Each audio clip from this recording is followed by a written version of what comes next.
whose children become kings? Sita? Exactly. Yeah. Right. So she got the property. She was kicked out of the house, but she made sure her children got the property. Can I translate it like that? Draupadi got her revenge, but she lost her children. It was a smart one. When I read the Ramayana, I really think that Valmiki ji is kind of a feminist. He's talking about women's consent. He's talking about Sita saying that, you can't take me. What is this picking me up and saying, oh, I love you? No, you're a little Bollywood stalker. Yeah. I love you and therefore I can do anything I want with you. Yeah. I have granted myself permission to abuse you. And I'm like, do you realize how creepy this sounds? When Draupadi is saying, hey, how did you gamble me? Am I your property? Now that's a powerful sentence being written because obviously there was a time when women were free agents and something shifted in society. And at one particular point, somebody decided that the women are properties of fathers and husbands and they don't have their free will. I think Sita doesn't get mad. She gets even. Draupadi gets mad. So Mahabharata actually tells you that there was a world where marriage didn't exist. Is that why we're so scared to keep the book in our home? Of course. It's not because लड़ाइयाँ होती हैं. Of course लड़ाइयाँ होंगी ना because the girl will read the stories.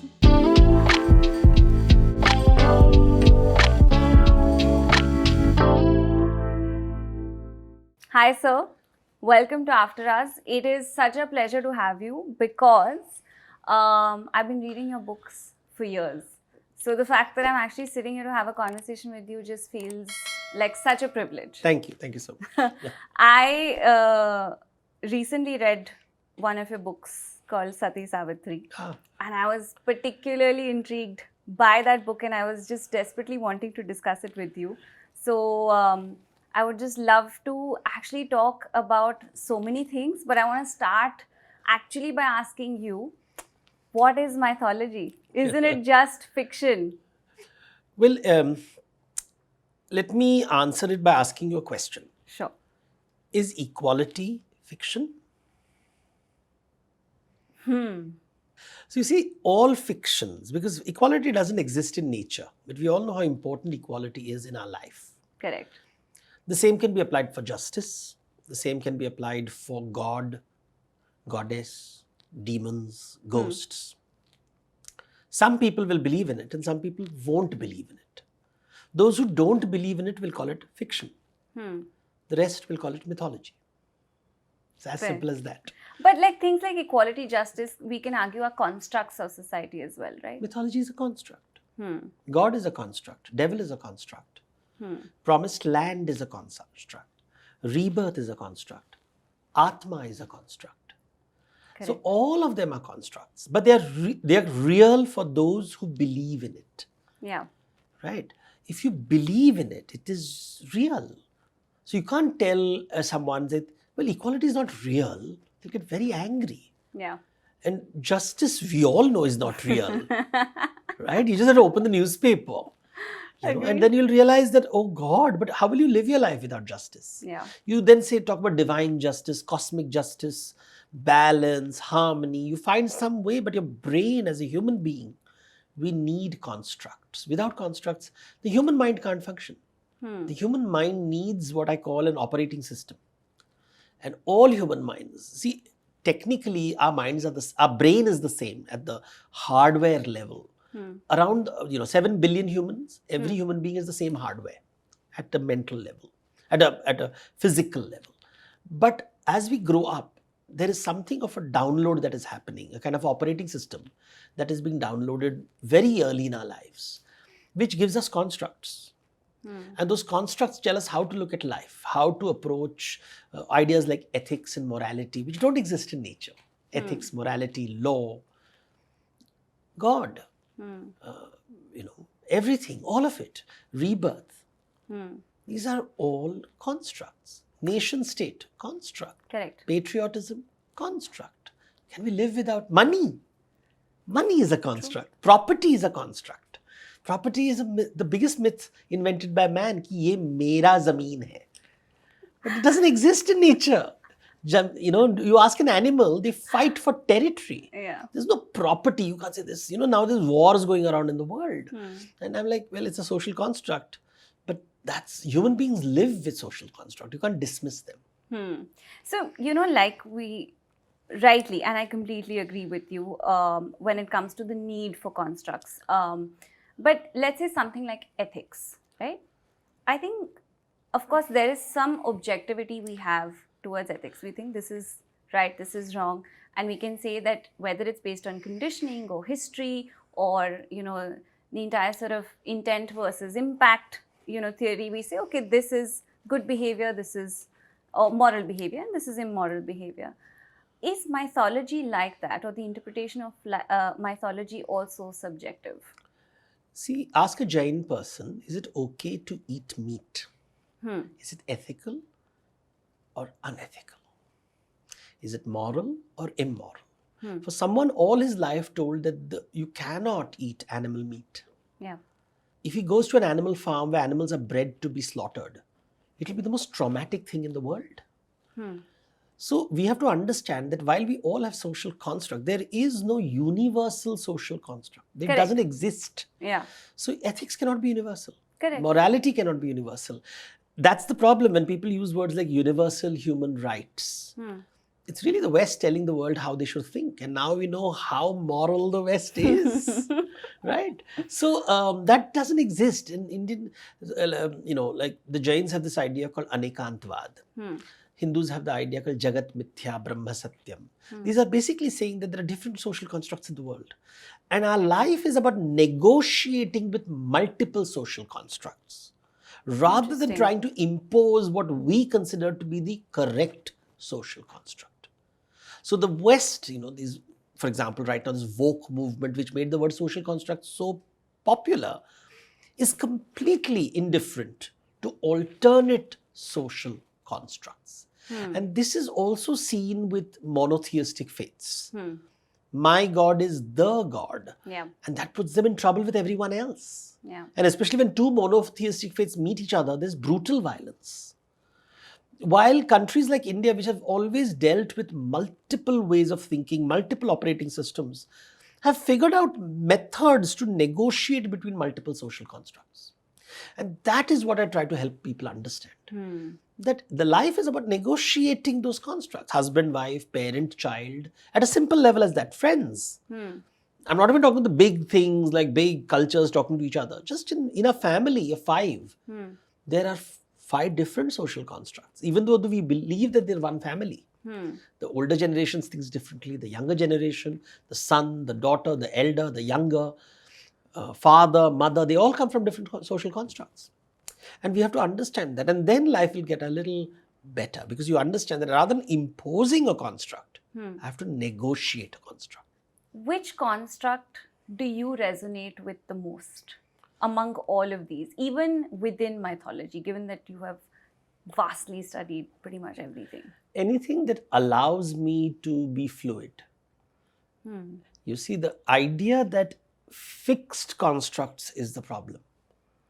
The idea that everything is fluid and you have to continuously adapt with space, with time, with people, with temperament.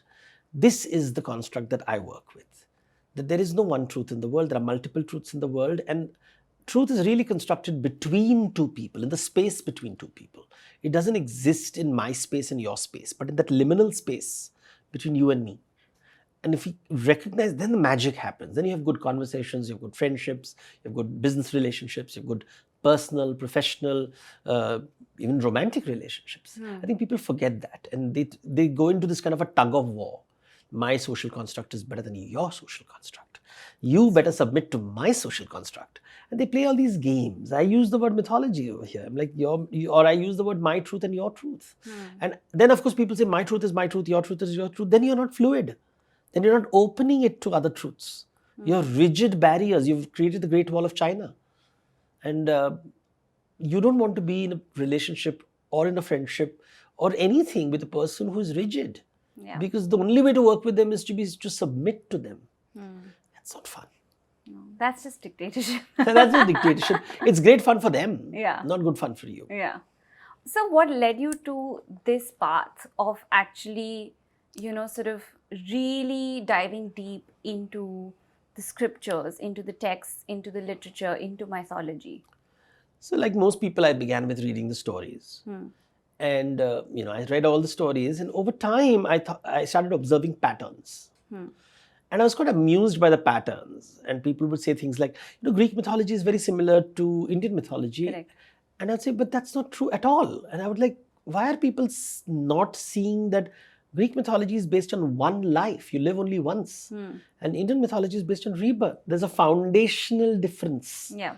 But even today, young people walk up to me and say, but it's the same, isn't it? I said, and I tell them this, and they're like, oh, I never thought of it. And then you realize that people are content with this magical fantasy aspect of mythology.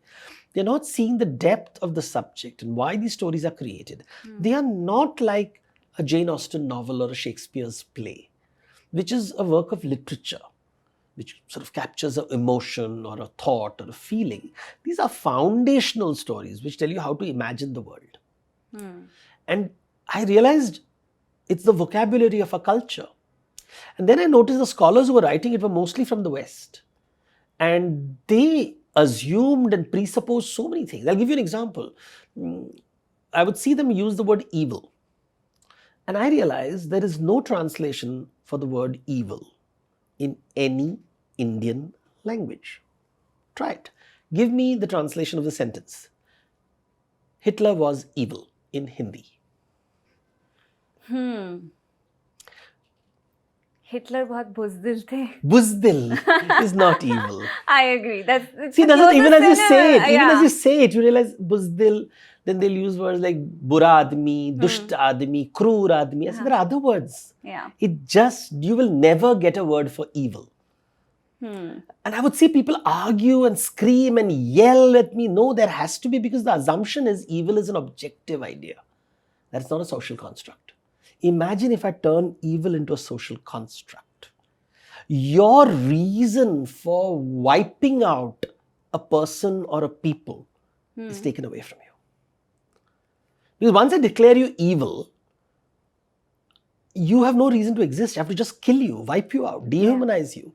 Imagine a culture as big as South Asia, India, said there is no word like that. You cannot, there is no word. That means nobody is invalid. Nobody can be dehumanized. You can't wipe out anyone because you feel they're evil. But that's the word, diabolos. The word is diabolos in Latin, which comes from Europe, the land of genocides.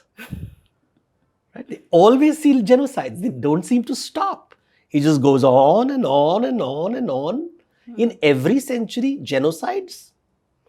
The ideas, when it comes to India, where does it come from? When it comes to Cambodia, there are ideas which comes from Marx. When a genocide happens in Russia, where does it come? It comes from Europe. Because they have words like these, which say I can dehumanize you, wipe you out of the face of the earth. And I would see scholars write that, and I'm like, wait a minute. Why am I giving so much importance to this scholar? Just because he comes from a university? Just because they have white skin? And I said, oh my God, we are colonized. We don't see this, we capture it. And I think that's when you start understanding how language works. Then you realize language is a set of symbols. You speak to language experts, you understand semioticians. Then you understand how language plays a role in constructing stories, our mind. And that's what I've been doing. And that's how my interest in the world just changes completely, right? A simple thing like this and you're like, oh, everything is changing. It definitely got me thinking immediately. But then it also got me thinking, what would Rakshas and Asur be qualified Bad as? guys, villains. But from whose point of view? Everybody thinks the other is the Rakshas. Right? And this whole desire to reduce the world into a simplistic framework like hero, villain and victim. The hero, the villain, the victim. It's a very simple, so Rakshas, Asur, everybody who don't like becomes the Rakshas, right? But you will never accept that others think you are the Rakshas. But Rakshas be evil नहीं होगा मेरे नहीं ख्याल से होगा literal ना, translation नहीं होता है. तो में, when you talk about Roundel से वो तो Vedic scholar था. They'll come up शिव जी के Surpanakha भक्त थे, के बारे में people will talk, but she was a woman with desire. So somehow we have this defense of the villain. And that's what happens in Indian storytelling. There is always a counterpoint and a counterpoint and a counterpoint. It's coming. very layered. Very layered. It's not that it's not there in other cultures, but in India you can have a conversation about it. In other cultures, you are subversive when you have it. In India, it's not subversive. It's just normal dinner table conversation. There's nothing revolutionary about arguing for the villain. It's just part of life. Every bad guy, every saint is a sinner is a saint. It's part of life in India. While in the West, it's like this great revolution. We are going to defend devil's advocate. These kind of phrases are used as if this is like grand. Well, it's just another point of view. Yeah. Who decided who is the devil? Fair. Very fair. I've actually never thought of it like that. It's very interesting. You've written in your book that all men have been women at some point in time or be women in the future and vice versa. I wanted to ask you, what is the basis of our innate belief in reincarnation? Like, what is the origin of it? Because our entire culture and thought process to, a large extent is just based that abhi acha karo varna agle janam pata nahi kaise hoge. It's pretty much conditioned into you when you're very, very young. So really it's a shorthand. So mythology uses a lot of shorthands. God is a shorthand. Devil is a shorthand to deal with various realities of existence, right? Imagine you realize one day you are just one animal in the forest, and the forest is just one of the many forests in the world, and that your death has no meaning. This forest has existed for millions of years. Yeah. Animals are dying every day. Epidemics are coming, floods are coming. There's no memory of the floods before. And suddenly you feel, oh, I don't matter, right? This idea that everything in life is not predictable, everything is not under your control. How do I explain this to people in a simple way? I say rebirth. How do I explain to someone, why are you born tall? Why are you born short? Why are you born in a rich family? Why are you born in a poor family? Why are you born with a disability? Why does your child have a disability? How do you explain it? You need an explanation. You need a shorthand. You give a shorthand. One culture said the shorthand is God's wish. But then God can't do bad things, so then you have the devil's intervention. Okay. And others came up with this idea that it is just karma. It's the cycle of life. And then you're like, okay, then you're trying to make it, you want to, game the system, right? You want to understand the system. Yeah. So if I do good things, I can get good things in it. And then they'll say, but you know what? How do you decide what is good? On what basis do you decide what is good? Because what you think is good. There's this famous story of an eagle observes one day a little sparrow and thinks the sparrow is going to die because there's no food on a tree. So he takes the sparrow and puts him on a mango tree and says, I've saved the sparrow, put him on a mango tree where he can eat a lot of fruit. But in the mango tree, there happens to be a snake. And the moment the bird comes, the snake catches the bird and eats it. Now, the eagle was trying to help the little bird. But the serpent has eaten him. The sparrow says, oh, you are friends with the snake and therefore you have killed me. So, hero banne chala tha, villain ban gaya. Right? So, how do you decide your action is good or bad? Who decides your action is good or bad? Who decides? And you see, these kind of complex ideas are easily explained by karma and rebirth. So, these are short, easy codes to understand real complex issues of life. Fascinating. Why do I have these parents? There is no explanation. There is no explanation. So, but human mind needs an explanation. What happens after death? It's over. It's finished. Somebody says this judgment day. You'll be judged after you die. Yeah. God is going to decide whether you're going to go to heaven or hell. Has anyone seen that courtroom? But Qayamat is a very big idea. Half the world believes in it. Yeah. And others say, no, then you'll go to Pitralok and then another life, and another life, and another life. That's another way of looking at the world. The lack of explanation can continue. So explanations, all these, and you see it when you talk to top scientists and all that, they're clueless. Nobody knows the mind. You can't measure the mind. No scientist on earth. You can get a Stephen Hawking who is expert in physics giving comments on theology. I'm like, who made you the expert? You have never even studied biology, but you are writing a book about life. being an expert in physics. So you see, that's what Americans do, because they now need a replacement for the priests. They're now turning to scientists. I think science will explain everything. Science only explains what can be measured. You can't measure emotions. You can't measure jealousy. Can Elon Musk measure jealousy? He can't measure jealousy. So you suddenly realize that he is as clueless as you and I. He only has lots and lots more of money. Perhaps smarter in the technical sense of the term. But he also doesn't know how to handle his emotions. And he's also being told that you are just one animal in a forest, despite all your wealth. It's a very disconcerting idea. Because do rich people, I always tell people, when a child is born in a rich man's house, the baby comes out crying. In a poor man's house, the baby comes out crying. You can't say, I have a lot of money, so my child will come out laughing. No, because the child enters the world saying, oh my God, who's going to feed me? And the poor man's house, the child comes out crying, oh my God, who's going to feed me? And then over time, the child figures out, oh, father has a lot of money or doesn't have money. And then the child starts having an operating system. But nature doesn't care. Nature just doesn't care. One day the nature says, oh, I don't like you anymore. Bye. Go. And nobody will remember you. Nobody remembers Steve Jobs anymore. He changed the world. Nobody remembers him. It's gone, finished. Tata, bye-bye.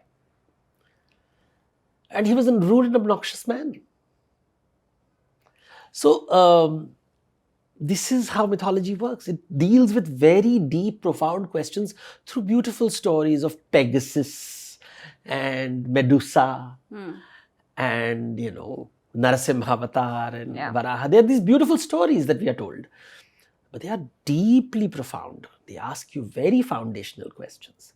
Life, death, meaning, purpose, legacy, rebirth, evil, justice, big, big things. But told in a very simple story nugget.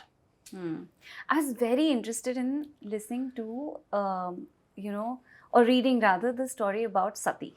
And you kind of broke it into 3 parts. And you said that, we identify it only as this concept that, existed, but it's actually 3 things. That it's a goddess, that it's a historical practice, and it's a mythological concept. Yeah. Can you tell us a little about all 3? So, the word Sati, when people would use the word, I have this thing, highly analytical way of thinking, and I realized there's an uppercase and a lowercase, like a proper noun and a common noun. So, a proper noun is the name of a person, like Sati, the name.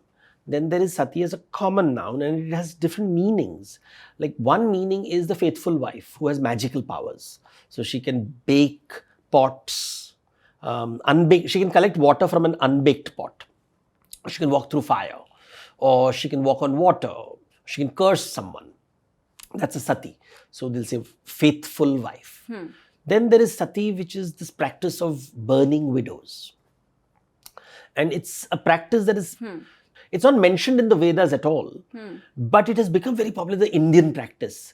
But really, it's scattered in some references in the Mahabharata, but it's actually between 4th and 14th century in the Deccan regions, it becomes very important. And in the Rajasthan region, later it becomes the practice of Johar. Yeah. But it's been sort of that, it seems that almost every Indian woman is being burnt every day, the way they tell the stories.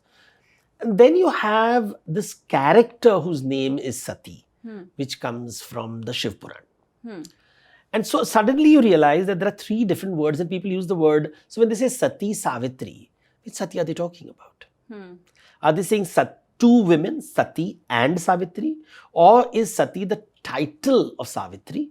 Or and what is the correlation between the widow who is burnt alive on her, or who chooses to burn herself alive on her husband's funeral pyre, with this faithful wife? So these kind of questions arose, and I said, let me clarify these meanings. So it will make us understand a little bit about Indian culture, and you realize that the importance, this proper noun Sati in Mahabharata is a woman who is so educated that men are afraid to marry her. So father says, okay, you choose your own husband because you're too qualified and everybody's terrified of you. Reality of every educated woman till date. But imagine the story is written 2000 years ago. It's a story that Krishna is telling Yudhishthir. And then she finds a woodcutter. And when she goes and tells the father, I liked a woodcutter, I want to marry. And the father's like, oh God, woodcutter. So, you can imagine the kind of thoughts going in the Yeah. father's head. And then he comes up with this thing that, the astrologer says he's going to die after a year. Because the first astrologer, actually he's a prince, but he's poor. He comes from a good family. So the king's like, okay, that doesn't work. We need something to stop this marriage. And he says the best way is like, he's going to die after a year. And she says, no problem. मैं manage कर लूंगी. It's my choice. And then you see this lady who negotiates with death and brings her husband back to life. So you have the story, normally we used to hear a story of knights saving damsels in distress. Yeah. Mahabharata has told you a story of a woman who rescues her husband from the jaws of death. But the story is never told as the story of a heroine. It is told of a faithful wife. And I'm like, where in the story is fidelity being questioned? Where is this faithful word coming from? Oh, Sati Maharani hai. She loves her husband so much. No, I'm like, no, she just went and saved her husband. Yeah. That's all she did. She lived a heroic act. She's a heroic act. Yeah. But it's now turned into this act of fidelity. So I said, okay, that's manipulation. Because the story doesn't say that. And then who is telling the story? And you're telling this Vrat Katha in such a way that you're being told that now then they'll do this Vata Savitri in Maharashtra. They go around a banyan tree. If you hear her story and go around a banyan tree, your husband live forever. Rather than saying that you will have the strength to rescue him from death and therefore you are a heroic person. Don't be afraid of death. All those kind of different conversations. Here you are rather than saying that you are a independent, dependable person, the storytelling tells you are dependent on your husband. So the independent, dependable woman has been rendered through miscommunication into the dependent one. Right? And then this whole idea, obsession of men with fidelity. I was going to ask you that, even if, let's say, there's so much focus, even culturally, on fidelity, chastity. Yes. And it doesn't work both ways. So let's say that, if a woman dies before her husband, she's the eternal bride. Yes. She's dressed up as the eternal bride. Yes. However, it's different, if, her husband kind of goes before, vice versa. I don't think the same rules apply. The same. See, the thing is, it's all related to property. It's all in the oldest mercantile civilization, probably even in cities like Harappa. And I mentioned Harappa over here repeatedly because there is a suggestion that in mercantile societies, the women never left the mother's house. So mother, daughter, grandmother lived in the soma. Husbands came and went. Husbands were mobile. Women were in one place. And different seasons, different husbands. Because it's the monsoon winds takes, and next season some other man comes, that is your husband. And it was a very different world. It's not a matriarchal world, it's a matrilocal world. What's the difference? Matriarchal is where women have agency. Okay. Matrilocal is where the whole world revolves around a woman, like her body. So she's not moving around. Patrilocal is where the man doesn't move and the bride is brought in. So it's a very different, it's about movement. Well, when you say matriarchy, patriarchy, you're talking about power. Correct. So totally, one should not confuse the two. Fair. But this idea of what we consider today, this marriage, is a new construct. These constructs keep changing. Even in the Mahabharata, when there's a conversation between Pandu and Kunti, she says at one time, women and men met each other and babies were born. And nobody knew who the father was, who was the mother. It didn't matter. Until a rishi called Shwetaketu comes and demands fidelity so that he knows who his biological father is. So she actually pinpoints a rishi and a character to say the origin of marriage. So Mahabharata actually tells you that there was a world where marriage didn't exist. Is that why we're so scared to keep the book in our homes? Of course. It's not because लड़ाइयाँ होती हैं. Of course लड़ाइयाँ होंगी ना, because the girl will read the stories.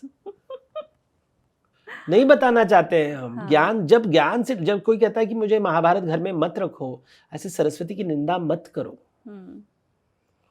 Knowledge is knowledge. उसके बगल में रामायण रख दो, न्यूट्रलाइज हो जाएगा. That's simple. महाभारत नहीं रखते हैं, नहीं उसके बगल में उपाय होता है, लेकिन तुम we always want to reject knowledge because knowledge is terrifying, but all life solutions come only from knowledge. It will never come from anything else but knowledge. In the entire history of writing, as you said, right, like the entire mythological sort of history that we have, when did women lose that agency, or when did the interpretation change? Because clearly at some point in time, they were not just objects of desire or faithful sort of sidekicks, let's put it like that. See, we should be clear when we're talking about women are not one group. There are multiple types of groups. These women we are talking about, faithful and all, are really elite women, propertied women with property. So they want I always tell people in lands where there were land was less. In those lands, only one son was allowed to marry. Every other son either to share the wife or become a monk. Because there was not enough land. If every son got married, then the kitchen will be divided, the house will be divided.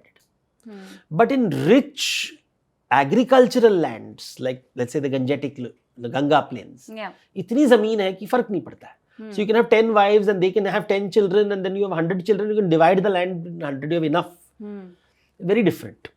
Right? The mountain ke log, jo Uttarakhand mein hai, so you'll see in the mountains, there are people where polygamy happens, polygyny, where the one wife will have many husbands, because you don't want to divide the land. But in more alluvial plains, like the Ganga river basin, you will have polygamy. That means one man will have many wives. Yeah. Then there are, as I said, merchant communities where one single woman will have multiple husbands. So property is deciding these things. But imagine labor class people. वहाँ fidelity की importance क्यों है? Because you want the woman to keep, you want labor and land. So the rules were very different for the peasant. The rule was very different from the trader's daughter. The rule was very different from the king's daughter. The rule was very different for the Brahmin's daughter. Rules were very different for the apsaras, the courtesans. Courtesans in India had both agency and were denied agency. They were both. It was like they knew music, dance, they were hospitality industry, literally. They were also providing sexual services, but they were also singers, dancers, musicians, fashion, everything came from there, which is what they tell in the story repeatedly. What you don't realize, they were not allowed to own land. They had mobile assets, they had jewelry, and they would pass it on to their daughters, never to the sons. They didn't care for sons. They did not care for sons at all. It was only daughters. So it was a very different structure of power. And for thousands of years in India, these were the only women who were educated, who had agency. But what was their social status? Because until the British came, they were very powerful. They were not the way they show it in these teleserials. People are uncomfortable with this space. There's a glamorous nature of this world, but the patriarchal gaze can't stand the fact of an independent agent who says, I will choose my lovers. These were independent women who chose their lovers. There are so many stories, even in the book, where you've said that there were so many women who actually... So these were rich women. They were very, very rich women who chose lovers. And the poor poet who wanted to get into her house did not get access, because she would say that, you don't give me money. You're a great poet, but paise uske paas hai. So now he can write poetry and says these women are horrible women. And they will write these epics where all these women are evil women. Because you will never get access, because, they have also to run a business. Who pays the bills? The poet doesn't pay the bills. So the Nawab pays the bills. So they have bills to pay. So they'll say, okay, in a public ceremony, everybody can come and listen to me. I have no problems. But I will give, these cultures existed in India till 1857. They funded much of the 1857 uprising, which is why the British hated them. They said these women are very powerful, they have access to money, they have access to information, wipe them out, destroy them completely. But when you read the Buddhist scriptures, when you read Milinda Panna, they say that Ganga flows in the opposite direction, and they said, why does Ganga flow in the opposite direction? They said it's because of a courtesan called Bindumati. And then Ashoka goes to Bindumati and says, how is it that the Ganga flows in the opposite direction? She says, because I am honest, I have ethics. What is your ethics? He says, it doesn't matter who comes to my house. If they pay my fee, I give them their service. You can be the king, you can be a potter, you can be a weaver. I don't care for your social status. If you give the fee, I will give you the service. This is beautiful capitalism. Agreed. Her service happens to be the hospitality industry. Yeah. And because of the patriarchal gaze, that business apparently is not right. It's like saying vegetarian, owning an abattoir or owning a fishery is not right.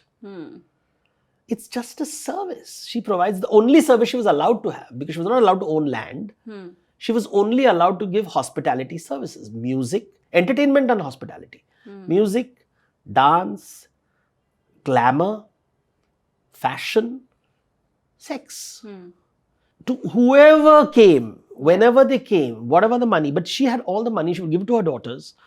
It was a different culture. Now, can we look at it or should we look at it as, oh, these were, because when you read the Tamil epics, which were written 2000 years ago, they talk about the nun who has no man in her life and she's a teacher. There is the faithful wife who has a single man in her life. And then there is the courtesan who has many men in her lives. She come and go, come and go. All three are given equal status. It's seen as part of life. Nobody says them as better or worse. Achhi ladki, buri ladki. No, none of that. There's no purity and impurity. Right? So the concept of fidelity, chastity, none of that For the middle, she has, see, the woman who has the highest respect is the one with the least freedom. Correct. Right? Yeah. Highest is this faithful wife because she's not got agency. She has sacrificed her agency and surrendered to the husband and therefore she is highly respected. The woman with agency is adored, admired and all that, but she will never get the status of the faithful wife. And the nun who wanders and can travel everywhere in the world never gets pleasure. She has no pleasure, right? She can't sing and dance and enjoy herself because then she becomes a courtesan. So you see, and in life we know that, right? Everybody doesn't get everything. Yeah. So I'm saying the women have been seen differently. And again, these are all elite women. Please understand, what about laborers? What about the peasants? What about the farming women, the landless laborers? You know, so these are stories that exist in our culture. They're making you aware of different ways of looking at it. But we are not allowed to look at it. We are not allowed to see today when a single woman wants to have many lovers, what is the word they use? They use the same word, derogatory language is used. We don't see it as, oh, she's a single woman, she has lovers, what's the big deal? But to be fair, if a single man has many women coming, it's not that our society looks upon him, they'll say, acha aadmi nahi hai. Shadishuda nahi hai. Even if a man in our country doesn't marry, they'll say, wo shaadi nahi hai. Kyun nahi kiya? So, the patriarchy works at different ways in different people. The only way a single man can survive is by saying that I am a brahmachari. Then you're okay. He can't be a single man. He can be a celibate man. But he can't be a single man. Right? So these are ideas that I want people to think about, read about. I'm not trying to prescribe a lifestyle. I'm saying, be aware the world has many social constructs. With space over space and time.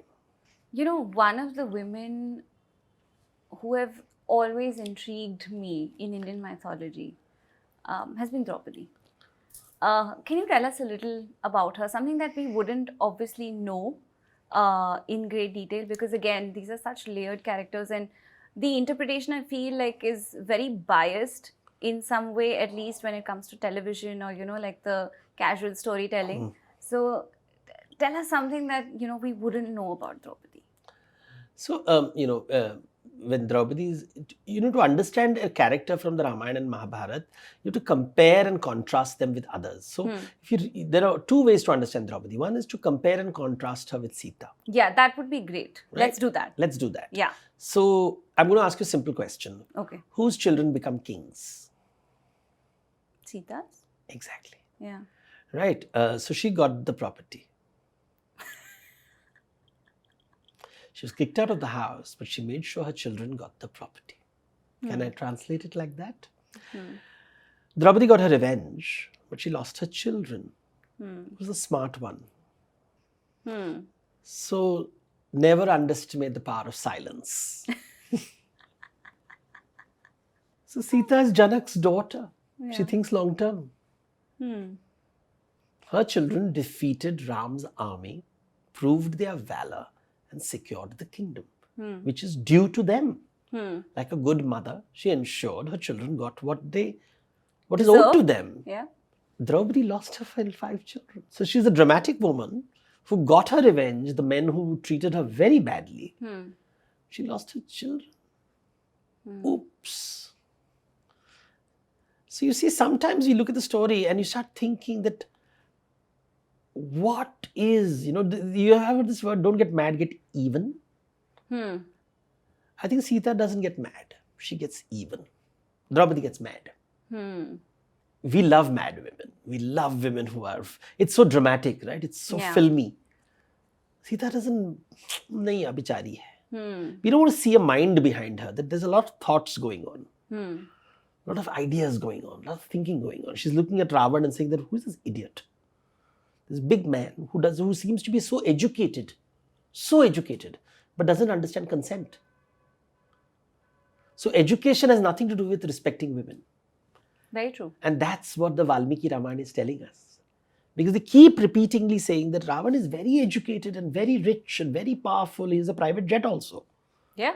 Everybody wants this Pushpak Viman. I said, okay, private jet. But look at how beautifully the poet says he doesn't respect women. Consent samajh mein nahi aata hai usko. Ramayana is a story of consent. But now see how modern Ramayana is. Surpanakha goes to Ram and says, I want to have relations with you. And she says, I'm married. Which basically says he's not giving consent. And she gets mad. So it is saying consent is with everyone. Yeah. Male, gender, female. Consent is consent. It's gender non-specific. Yeah. 2000 years ago, someone is writing the story and telling you this. Which in the 21st century, we think it's a new invention. It's not an invention. It's an old idea. Consent is consent is consent. But we are not taught the scriptures that way. It's almost as if consent and choice are 21st century ideas which we have to be beholden to the West to discover. But why are we not taught the scriptures that way? What could possibly be the reason for the miscommunication or the misinterpretation or any of that? I don't think we're allowed to critically analyze our scriptures. But, that's not entirely true, because I've seen people critically analyze stories so long as it aligns to a social construct that is acceptable. The moment you use critical thinking and say that, you know what, maybe the author is telling us something else. And then the people who are stuck to a particular social construct get very disturbed. Right? And I don't mean by men or women, because I've noticed, and I'm going to be a little controversial over here, but I've met many feminists who believe feminism is a modern invention. And that women before did not talk about agency and equality in a different language. But I believe this has been all a human struggle. Any human being who finds themselves in an oppressive space is going to ask questions. But why am I being oppressed? And then somebody would have discovered, hey, it's because of the biology I have, or because of the color I have, or the height I have, or the sexuality I have. It has happened for centuries. It's human for us. It's not like a great revolution which happened in the 19th century. This is my personal idea that 19th century gave new modes of expression, which came with a very different, because industrialization took place, the world changed. But all our lives there have been stories. Like when I read the Ramayana, I really think that Valmiki ji is kind of a feminist. He's talking about women's consent. He's talking about Sita saying that, you can't take me. What is this picking me up and saying, oh, I love you? No, you're a little Bollywood stalker. Yeah. I love you and therefore I can do anything I want with you. Yeah. I have granted myself permission to abuse you. And I'm like, do you realize how creepy this sounds? And in India, they would use words like ahankar, atma. They would not use words like agency and all that. But they say ahankar is someone who thinks only about themselves. Yeah. Atma is someone who thinks of others. And really good relationships are about where you think of other people. So they're not using words. So when I see the Mahabharata, when I see the Ramayana, when Draupadi is saying, hey, how did you gamble me? Am I your property? Now that's a powerful sentence being written, because obviously there was a time when women were free agents and something shifted in society. And at one particular point, somebody decided that the women are properties of fathers and husbands, and they don't have their free will. Or they have characters like the Apsaras who don't want to be mothers. They produce babies and leave the babies on the forest floor and tell the men, you take care of them. These stories are there in Amar Chitra Katha. I found the stories where, Menaka comes and seduces Vishwamitra. They produce a child. She leaves the baby on the forest floor and goes away. It's there in the comic book. Nobody's stopping me from asking the question, what kind of a woman abandons a baby? Yeah. But the story is told very casually. Wo Apsara hai. She produced her baby and she leaves it on the forest floor. And the Shakun birds come to eat it. So Shakun ke tale jo mila, use Shakuntala kehte hain. And that is who finds a man finds the baby and raises it as a single father raises a child. Again, gender rules are being broken over here, right? Yeah. Who has got the maternal instinct? Kanva Rishi. Who doesn't have the maternal instinct? The woman, the biological mother. Now, this story is, Shakuntala's story is told where? 2000 years ago. Yeah. Is it modern? Am I reading into it? Or it's there right in front of you, the data? And that's what I wanted my book to tell people, that our culture has people who are smart, who are thinking about these matters, who are asking questions. When you have the different kinds of marriages in the Manusmriti, different ways of women should get married, men should get married, how do you get a wife? These are questions which are being asked. Not all, these are the mysteries of the world that, I don't know if you know, but European society has always been monogamous. The idea of one man having many wives is not there in European society, even in prehistoric times. So the Greeks, the the Greek god Zeus has only one wife called Hera. He has many affairs, but he has only one wife. There is no concept of multiple wives. But these ideas come from the Bible, the Semitic traditions, where prophets had multiple wives, kings had multiple wives.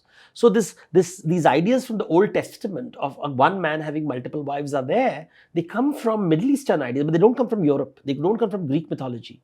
They don't come from Viking mythology. So these are all social constructs are so different. Yeah. And Indian social construct also raises questions about women's rights, the fact that Sita is abandoned, and questions are raised about it.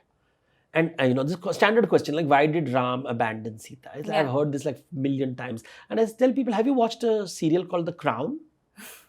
And they said, yeah, it's a great serial. I said, what is the one thing that strikes you about the queen in The Crown?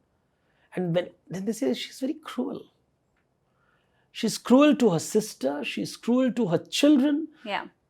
All that matters to her is the crown. Yeah. I said, how is that different from Ram? You have never been royal. You don't know what it means to be royal.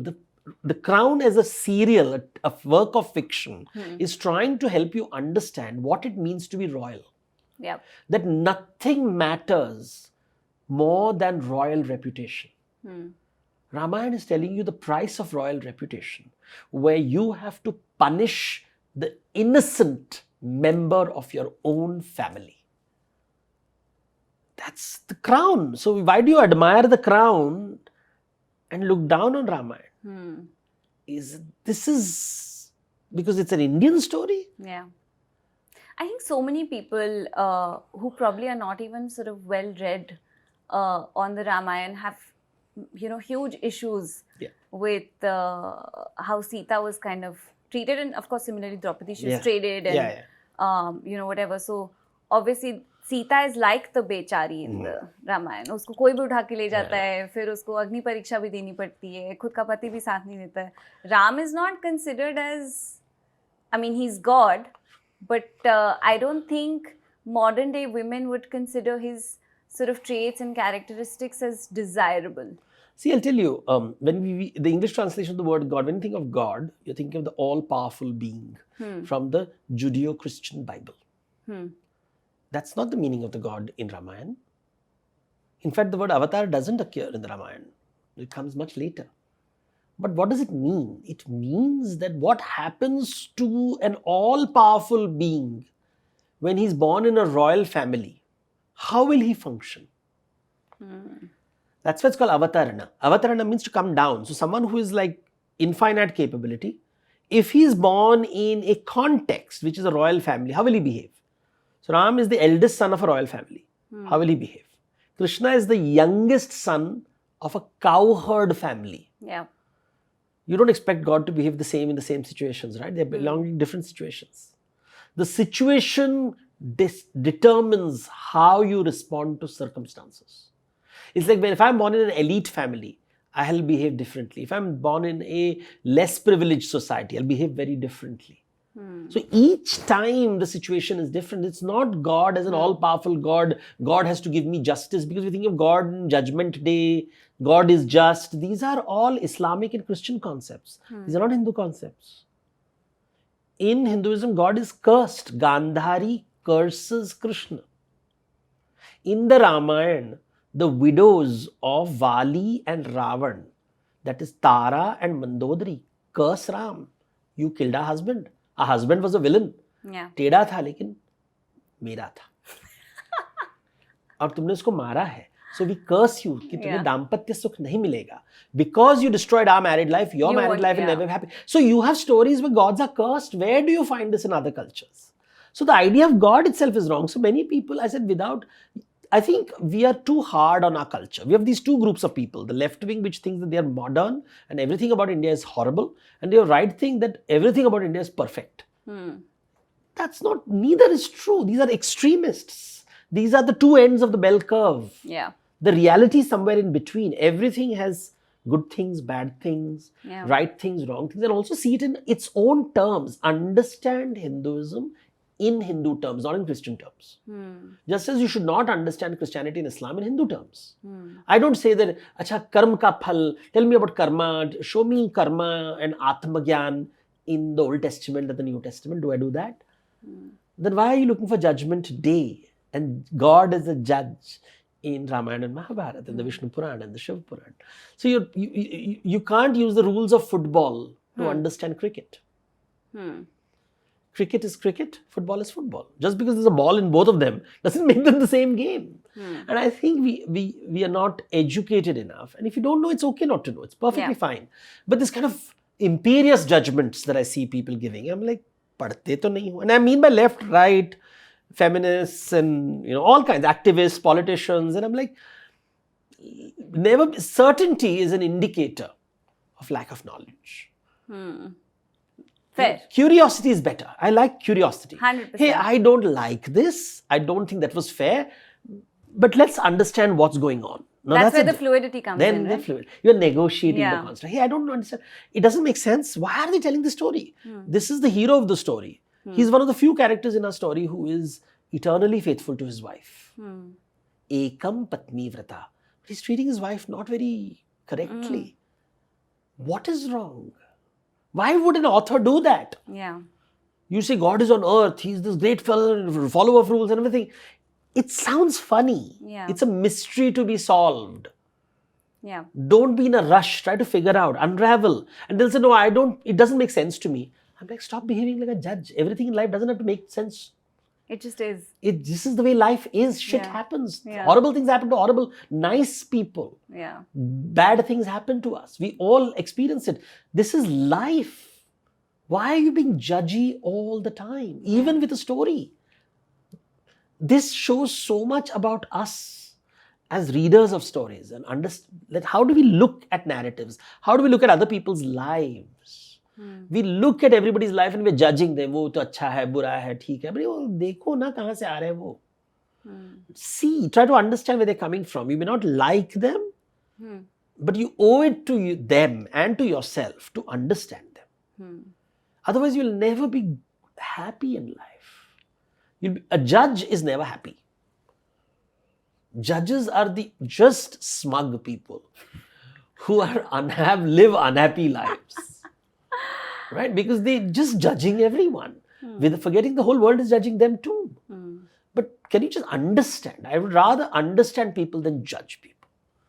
And I don't like some people. Like it's like you see a thorny tree. You understand the tree and say, stay away from this tree. Yeah. Or this is a tree that, when you go near it, it'll scratch you. So stay away from it. Hey, that's a great fruit over there. But in order to get that fruit, you have to negotiate across its branches. Be careful of the tree. There are ants next to it. So now you're negotiating. You're not saying that this tree is evil because it has thorns. You don't say the tree is to be burnt alive because it gives me allergy. It's just not for me. It's just not for me. It's not in my garden. In my garden, I won't plant this tree. So my friend circles won't have this. I don't want to. It's okay. They're not bad people, but not in my garden. That agency I have, that freedom I have. And that's a different way of looking at life. Yeah. You create your own garden, but don't reject the trees in the forest. Yeah. And that's what I say. It's something that I actually really, really like about your writing style as well, because I've read, a few of your books, is that there's never a sort of, as you said, there's no judgment. There's never a side. There's not any obvious bias. Let's put it that way. There's not an obvious bias. I don't feel like I'm seeing it through a person's lens. I feel like I'm seeing it as is in translation almost. And then it makes me think, and I love that. I love that it makes me wonder. So it's not a Devdutt way of writing. The scriptures are very clear ki darshan karo. Darshan means gaze, to look at, G-A-Z-E, not G-A-Y-S. Yeah. Darshan karo. And there's darshan karo. And darshan also means philosophy. So they're saying don't judge it, see it. See. Observe what's happening. That's the way the scriptures are told. That's what we say we should do with God as well, right? Sabka darshan karo. So when you see the darshan, when you go to a temple, do the darshan. I'll give you an example of darshan, which is quite funny. Shivji ko ekant pasand hai. So he one day wanted to discuss with Parvati something private. So he goes far away into the mountains, far away into the mountains. And this is a story that is told that he doesn't want anyone to hear this conversation. And then some birds hear it and some fishes hear it and they share the secret with the world. And everybody wants to know the secret. So they start a Tirth Yatra to the cave. See, you're not doing darshan that Shiv Shakti want to be alone. You're so consumed by your own needs that you're saying, Bhagwan, hamara darshan karo. Please look at our problems. But he's like, leave me alone. I want to be alone with my wife and talk to her. And he isolates himself in the mountains. But we create a Tirth Yatra there. Because we are not doing darshan. Darshan is to see the other person's point of view. And this is very difficult in life. It's very difficult. But I discovered it many, many years ago. And I realized when you read the Ramayana as darshan, when you read the Mahabharata as darshan, not as a judgment, not that he's right and he's wrong and he's good and he's bad and Duryodhana is the thing. I'm like, please understand who Duryodhana is. Please understand what he is. So saying, you're trying to justify. I'm saying, I'm not justifying at all. I'm just saying that's what he is. He's a thorny tree. He is a datura. When I describe a tree, I am not justifying a tree. I'm saying that's what the tree is. Yeah. But this language of justification is a very Western. When you use words like Western, colonized, it was God is a judge. God has judgment today. This idea, where does it come from? It doesn't come from Indian traditions. It's not there in Buddhism, it's not there in Jainism, it's not there in Hinduism. This idea of God as a judge is a Western construct. Yeah. So morality, ethics, judgment, law, all of it. Have you ever had a chance to see the Jewish Talmud? No. So if you read the Talmud is a legal argument with God, where there are old ways in which the commandments are argued by different people. The whole religion is designed around a courtroom. This idea doesn't exist in our country. So you have to read Ramayana in using the rules of India. If I'm reading a Chinese story, I have to read a Chinese story in the rules of Chinese stories, not using Indian rules. It's not fair to China or to Japan to read their stories using Indian rules. People are very excited. वहाँ Ganesh ji Indonesia में मिला है, Ganesh ji Japan में मिले हैं, गणेश जी हमारा हिंदू धर्म वहाँ पहुँचा है. And I'm like, have you asked the Japanese what it means in their culture? Darshan karo. Yeah. We're not interested. The ahankar doesn't like darshan. Our ego loves to judge. Because it's consumed by itself. And I have a problem for that. I think the Western model is so consumed with itself. It doesn't see other cultures and goes around destroying everybody. like a colon, like a plunderer. They go around plundering things. They don't see the world. And I think it's very unfortunate. I agree. And the world, they control the world for the last 200 years. And this is what, when I write my books, I'm trying to bring that meta structure. Yeah. So what you captured is what I'm trying to tell, that there are different ways of looking at storytelling. There is no villain. There is no victim. There is no hero.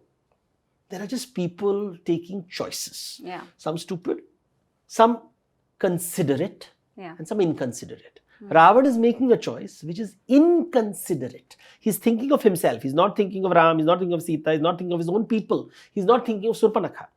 He's not interested in Surpanakha's problems. And the Surpanakha has a backstory in the folk traditions, where the whole Ramayana is actually a complex way by which she wants to take revenge on Ravan. For killing her husband. Now I found out, look at this. This is a folk story which says this is Surpanakha ki chal. To get Ram to kill Ravan. I'm like, oh my God, who comes up with these stories? I watched the play Hamare Ram, which was playing, and I think this angle they had kind of explored and touched upon. It comes from Tamil folk literature, the Tamil story. You also find parts of it in Jain literature. Shambuka is her son, who is killed accidentally. And there's lots of folk variations. But I found first in Tamil shadow puppetry. So these are people have come up with these stories long, long ago. They don't want to see with this one story, someone 100 years, 400 years ago in Tamil Nadu transformed Surpanakha the victim into Surpanakha the hero just by changing the story. Indians understood this. Darshan se, change the point of view and everything changes. And that's magical. I think mythology also offers so much redemption to every character when read as is. When read as is. Read the story for what it is. Nowadays, when you read Western mythology, I see people trying to reinvent and reimagine Medusa. And they try to do that. And I'm like, please see it the way the Greeks saw it. Now Disney's trying to retell all the fairy tales in the most horrible possible way, without trying to understand the context in which it was told and how it was told, and in trying to reinvent it and dismissing and dissing the older versions. It's exactly what white people do. They just think that they know more than others. And that's not the way the world functions. I think it's time the world recognizes and tells them, darshan karo yaar. Darshan karo. Please look at people. Everybody doesn't think like you. And it's okay. It's okay. And we don't want you to think like us. Be yourself, but just don't tell us to be you. You do, or Gen Z says, you do you and I do me.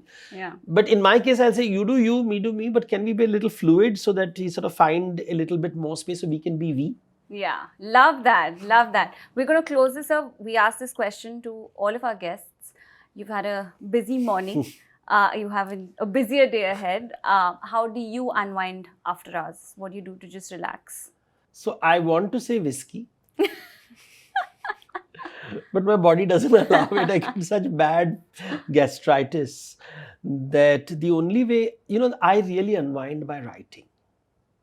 It clears my ideas, it clears my thoughts. I really, really unwind by writing. You have no idea how joyful writing is for me. That's what I write so many books. It's because every time I write, I get the dopamine kick, the serotonin kick, whichever kick you want to call it. But it's like I'm looking forward right at this moment. If you ask me, what do you want to do right now? I'll take a shower, sit on my desk, open my laptop and write something. How wonderful. I mean, your unwinding after us leads to immense monetary gain also. So I don't think one can complain.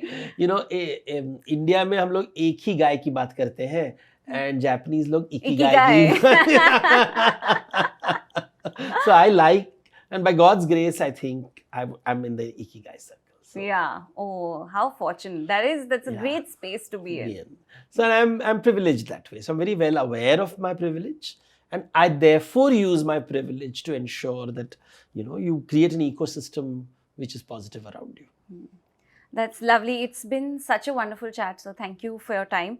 I have actually had the privilege. I was telling my sister yesterday, I said, I've read your books since, as I said, so many years.